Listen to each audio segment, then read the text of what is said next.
The Department of Public Health and Human Services is pleased to bring you Aging Horizons. Medicare, Medicaid, Social Security, fraud, legal issues, veterans benefits, and caregiving. Aging Horizons is a program dedicated to inform and prepare Montanans on these timely issues, making a difference to you and your loved ones. Here now is today's program host. Hi folks, welcome to Aging Horizons. On today's show, we'll be talking with a great person from the Department of Justice, Office of Consumer Protection. And we'll be focusing on scams, those dang telephone calls that you get, robocalls. Over 5 billion a month are made. Some are legit, some are not. We'll talk about what the government's doing at the federal and the state level and what you can do as an individual, so stay tuned. Did you just text me? I didn't want to disturb you if you were sleeping. Sleeping? I'm sitting right next to you, silly. There you are. Hey, I found a couple of Medicare helping programs online that I think we ought to look into. It says if we qualify, we can get help paying for our prescription drugs. Oh, and there's a program that can help pay our Part B premium. To learn more about extra help and Medicare savings programs, call your local SHIP counselor today. Maybe I better text him. I was outside working on some equipment, nothing too strenuous. I started sweating and feeling out of breath.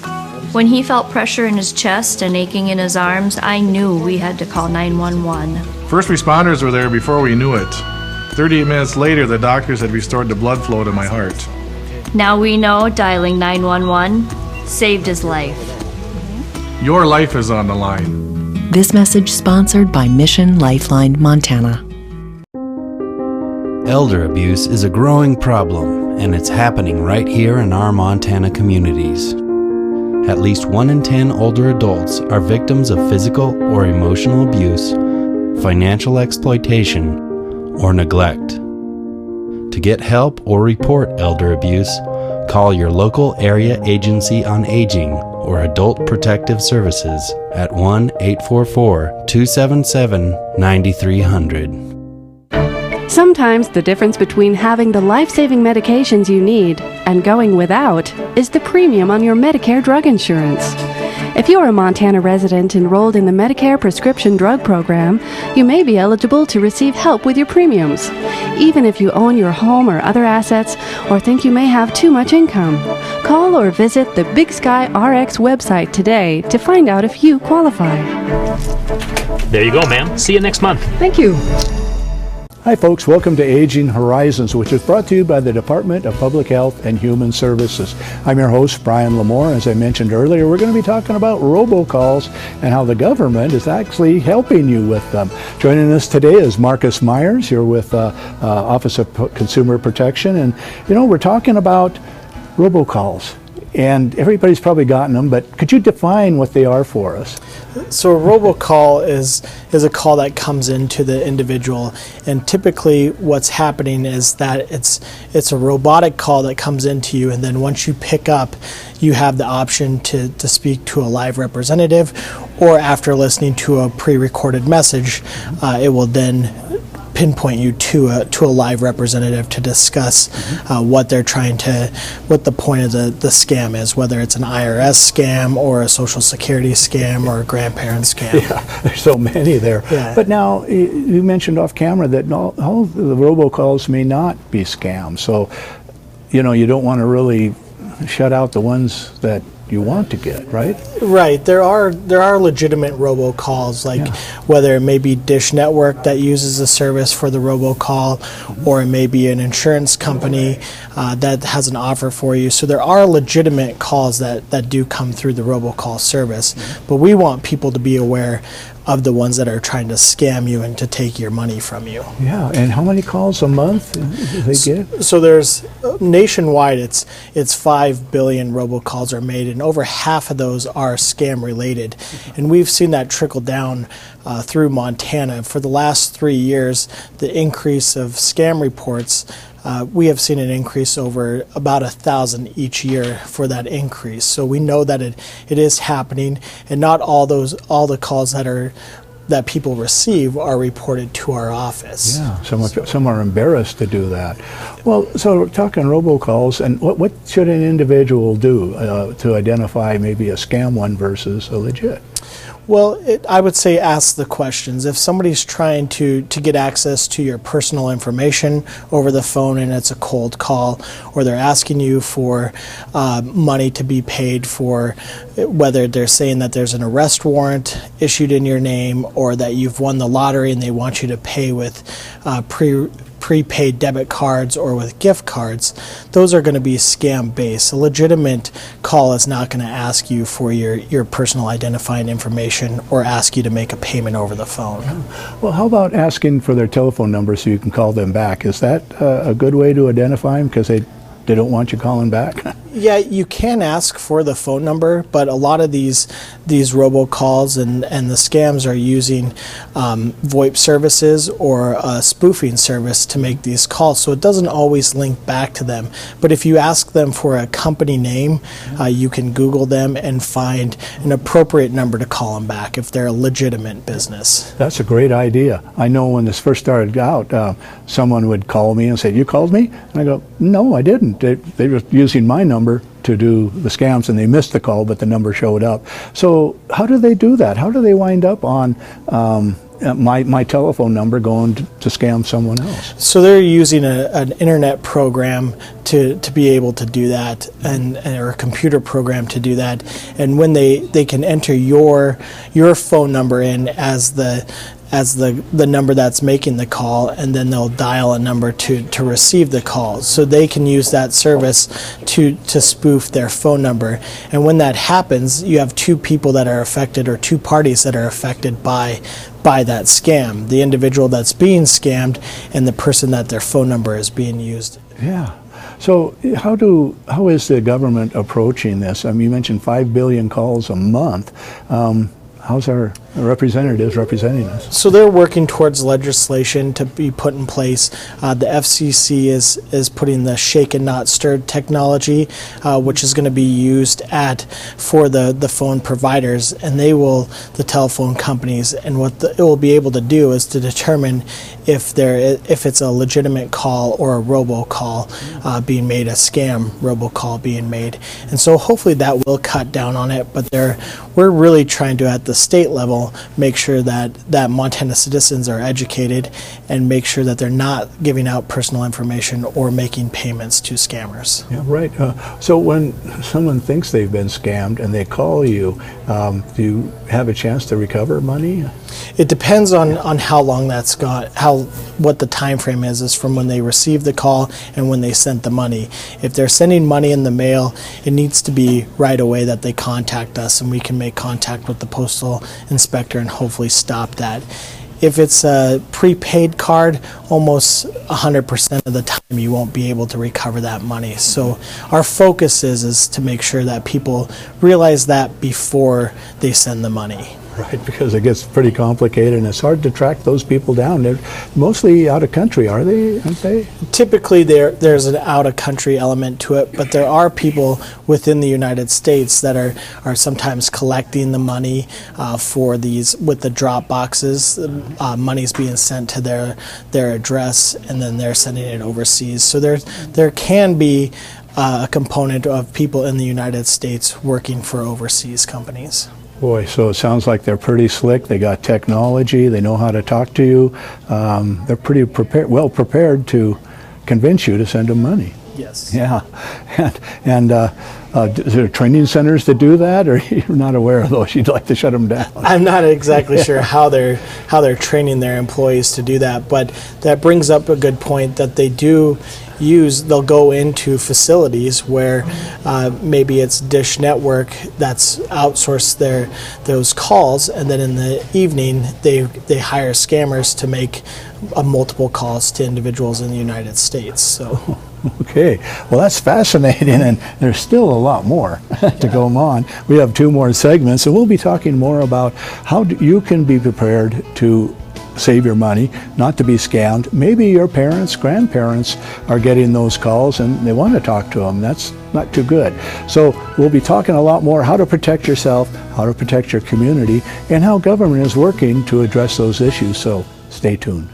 When I stopped showing up, Jim showed up at my door. He took me to the hospital in town to get me help. That's the day Jim saved my life. Everyone has a role to play in preventing suicide. Know the signs and don't be afraid to speak up. If someone you know is in crisis or emotional distress, the only wrong thing to say is nothing at all. Call 800-273-TALK or text MT to 741-741. Questions about Medicare and other types of insurance? Contact the State Health Insurance Assistance Program office to get answers to questions like, what is the difference between Medicare and Medicaid, and how do you decide if you need Medicare supplemental insurance? This insurance counseling program is not a sales program. It is available to provide answers to your insurance questions. For more information, call the State Health Insurance Assistance Program office at 1-800-332-2272. I have so many questions about power of attorney. Well, some powers of attorney are for finances and others are for healthcare decisions. A power of attorney designates an agent who would make decisions on your behalf. While making a power of attorney, you have the ability to control your agent's power. You also have the ability to decide when that POA would take effect. Wait, am I giving away all my rights? Power of attorney isn't a license to make any decision for you, just those that you've specified. Your agent should be somebody that's working in your best interest, but it should also be somebody that you would trust. What if they try to abuse their power? Protective measures like third-party accounting, secondary signatures, defined spending and gifting limits can help protect against financial exploitation. An agent's powers can always be limited by a customized power of attorney, and they can be revoked by you or the court if the power of attorney is abused. So carefully drafted estate planning documents can help ensure that your finances are monitored, but not abused. If you or someone you know is being exploited, please report to Aging Services Bureau at 844-277-9300 or the Legal Service Developer at 1-800-332-2272. This message sponsored by the DPHHS Aging Service Bureau. Welcome back to Aging Horizons. I'm your host, Brian Lamore, and we're continuing our discussion about robocalls, what they are, what they're after, and how you can be prepared to save your money. Rejoining us is Marcus Meyer. And Marcus, let's talk about some of the typical scams. They kind of fall into categories, don't they? Yes, right now the top scams are the government imposter scams, and those are scams that are impersonating government agencies. And right now the top one is the Social Security scam. So they claim to be with the Social Security Administration and tell you that your Social Security number has been compromised, and that in order to get it reactivated you need to either pay a fine, or they tell you that arrest warrants have been issued because your Social Security number has been leaked to criminal activity. Oh, and should you say, tell me my Social Security number?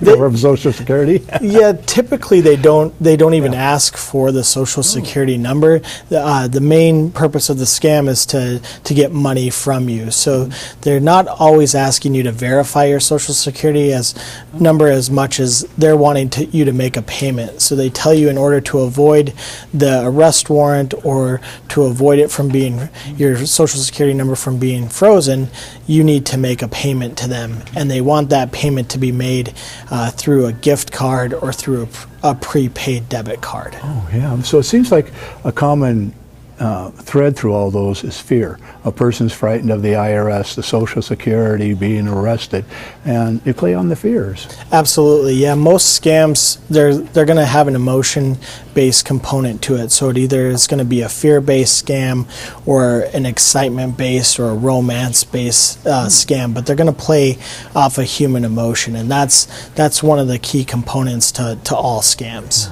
Well, it seems what gets on TV is the romance scams, and they're sending all kinds of money to foreign countries because they're in love with this person, sometimes after one or two calls.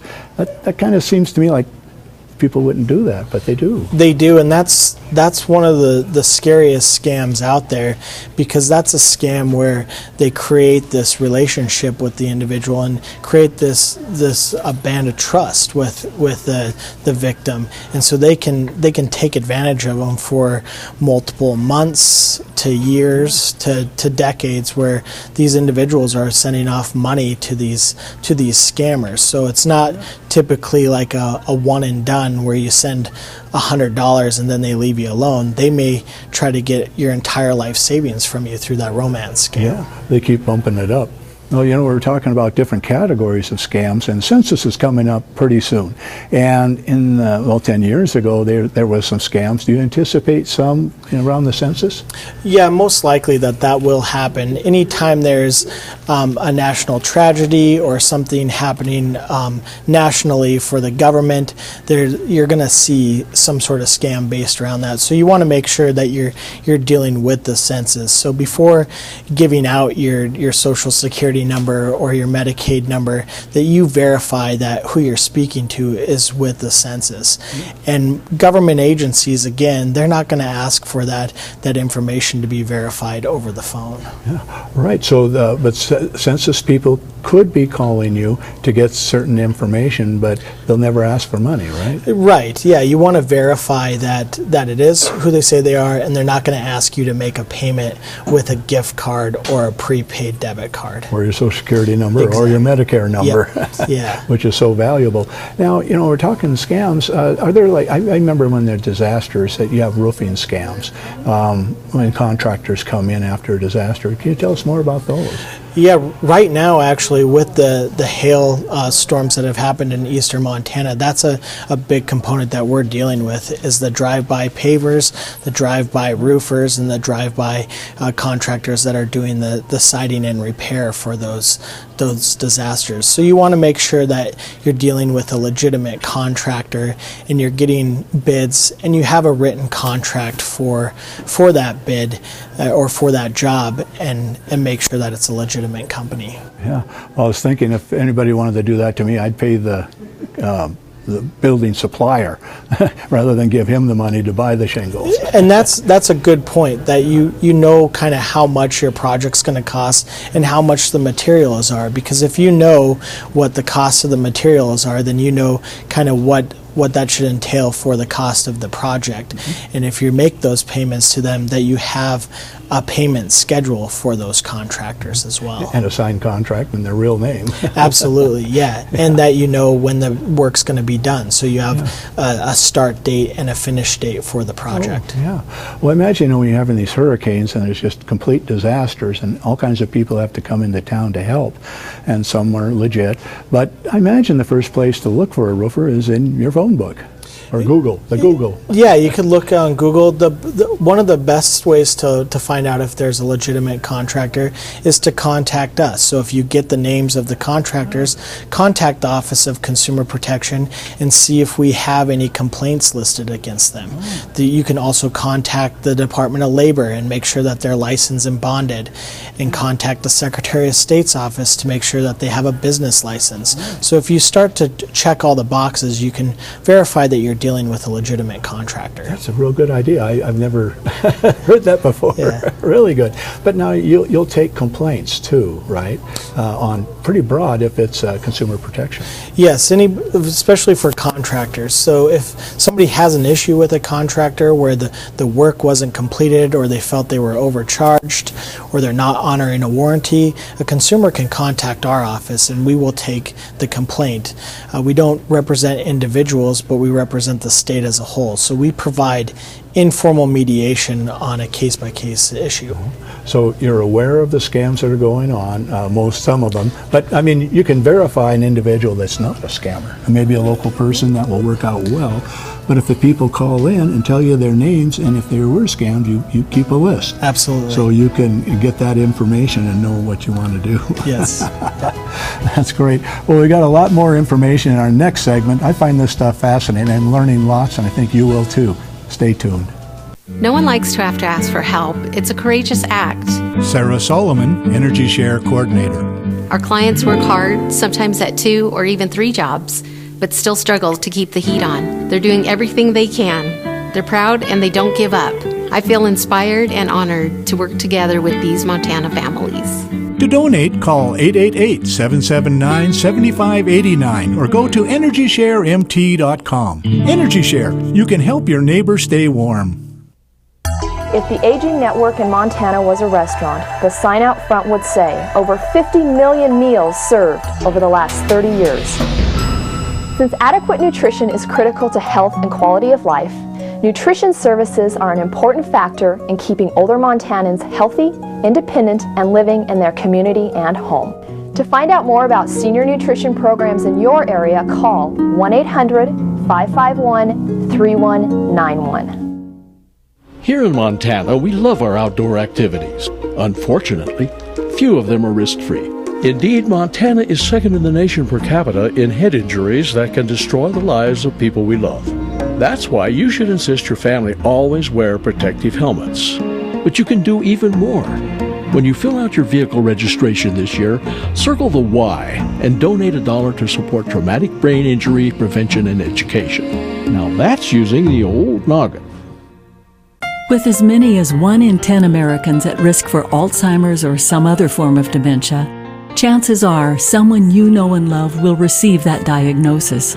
When that happens, you may well feel devastated, but know that you are not alone. Help is available. You don't have to face dementia by yourself. Call the free 24/7 Alzheimer's Association helpline, 800-272-3900, for guidance and support. Welcome back to Aging Horizons. I'm your host, Brian Lamore. We're here at the 51st Governor's Conference on Aging down in Billings, where we're taking advantage of all the excellent presenters that we have there, and we're bringing them to you. And we're talking with Marcus Myers. You're at the Office of Consumer Protection. And, you know, we're talking about scams, and your office helps people with the scams, or tries to do your best. What is the first steps one would do in order to find out or to file a claim with you about a scam? So a consumer can contact us one of three ways. They can either go online and report the scam if it's a scam report, or they can file a complaint if it's against a business. They can email us or write to us by letter and inform us of what's going on, or they can contact our office directly by phone, and so we can discuss the situations at hand. If it's going to be online or if it's written response to us, we'll try to reach out to them over the phone to give them more information. Yeah, that's the first step. But now, what are the things that you want to collect from the individual to start this process going? We want to find out where they're at in the process for the scam. So, do they know that it's a scam? Are they being victimized right now? And have they sent money, or is this past tense? Has the scam already occurred? They've already sent off the money, and now they're trying to recover from that scam. So that's the first step, and then from there we determine how we approach it. So if it's somebody that contacts us wanting information or thinks it might be a scam, then we're going to give them the information to verify that yes, it is a scam or it's legitimate, and let them move forward with that. But the first step is to make sure that they're not sending any money and prevent them from giving out any personal information. And you know, I think it's so important you say you can say, has this person been turned in before for scamming? Turn these people in. Don't be shy. Mention their names. Get them on the record here so that you can tell other people to avoid that. Absolutely. And if you have been victimized and you've sent money out, then contact our office so we can give you steps on how to recover and what you can do differently to prevent that you're not taken advantage of in the future by this same scam or something new and exciting out there. So, you know, when you say so that you won't get caught up in the same scam, do people take the money once and run, or do they keep calling and getting payments from you? It really depends on what type of scam it is, but oftentimes if you've fallen victim to the scam, they're going to either call you for the same scam, or you're going to be on a list to get calls from future scams out there. But as we mentioned in the second segment, the romance scam, that's a scam where they may victimize you for months or years, along with the lottery sweepstakes scam. That's another one where they may call you for additional payments, where they tell you that you have to pay the taxes and fees up front.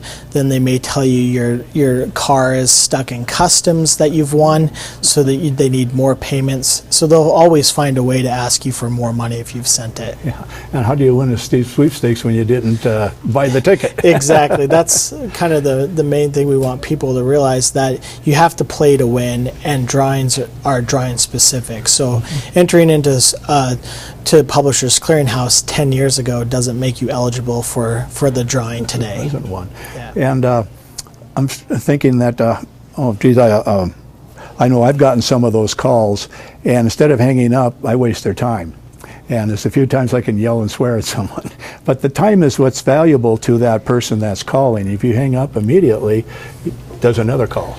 Absolutely, but you want to be careful because they are professionals at what they do. So they know how to gear a conversation or steer a conversation to where you may give more information than you realize, or they may trick you into making a payment. So you want to be cautious of that. And then also the other side is that if they become angry, they can become very harassing. The downside is they know who you are, they have your contact information, and you typically don't have anything that's legitimate. The name they gave you, the company they are with is fictitious, and the number doesn't typically trace back to them. And that makes it tough to recover. Absolutely. From that too. Well, now let's talk a little bit more about, well, you're with the Department of Justice, you're at a state level office, and a person might want to start locally contacting fraud people there. Who are these fraud people and how do they contact them? So your first step, you could contact law enforcement. Oftentimes law enforcement will refer the victim to the Office of Consumer Protection, but that's a good first step, especially if it's after hours.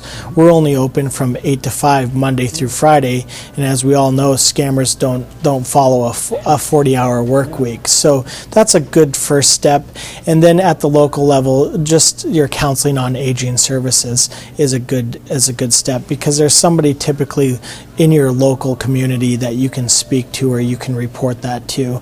And the more information that you give and the more information that these agencies are willing to provide to you, the better, so you can prevent from being victimized again. And that's what one of the main things that we're trying to get across is that it's all state agencies and local agencies working together to keep Montanans safe. To address the issue, and Adult Protective Services can help out too, can't Absolutely. they? And what do they do and how do they help? I imagine it's more of a local scam. They get stepped in. Yeah, so Adult Protective Services will they'll do like the home visits and make sure that you're physically okay, emotionally okay, and to see if there's any harm done, or to make sure that you're able to know that it's a scam or that you're not being victimized. And then they may refer to us or ask for literature about what the scams are. Okay, that's great. And what's really nice is that you're here to represent the citizens. And unfortunately, many times the scammers are gone, but getting that information to you helps you to prevent scams from other people.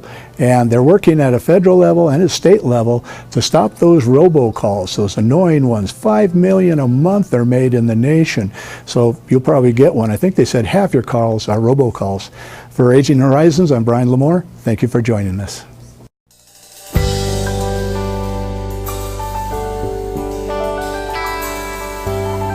Special thanks to the Department of Public Health and Human Services for their continued support.